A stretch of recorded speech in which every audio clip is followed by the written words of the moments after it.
Hello, আসসালামু আলাইকুম। আপনারা সবাই ভালো আছেন? ইনশাল্লাহ আমরা ভালো আছি। আজকে আমার মেয়ে আমার কাছে বলছে ফ্রেঞ্চ ফ্রাই খাবে।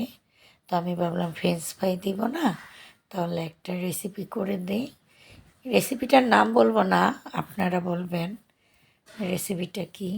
তো আমি আমার মতো করে রেসিপিটা বানিয়েছি। তো এখানে চিকেন ফ্রাই করা আছে, আলু ফ্রাই করা। তো এই রেসিপিতে আলুটা তো একটু বেশি করে দিতে হয়, আর আমার মেয়ে আলু অনেক পছন্দ করে। তার একটা খুবই পছন্দের খাবার এটা। তো আমি বেশি করে আলু দিয়েছি আর বেশি পরিমাণে মেয়োনিজ। মেয়োনিজটা যত দিবেন ততই টেস্ট বাড়বে, এই আর কি। তো আমি এইভাবে 1 লেয়ার, 2 লেয়ার, 3 লেয়ার দিচ্ছি।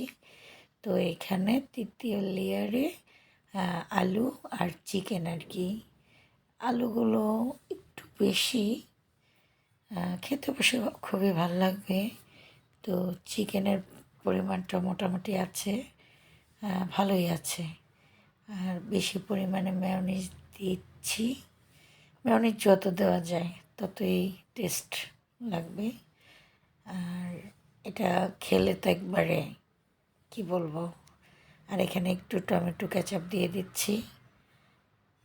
এটা ভালো করে দেওয়ার পরে মিক্স করে খেলে দেখেন কত ইয়ামি, আপনার মুখের টেস্ট চেঞ্জ হয়ে যাবে।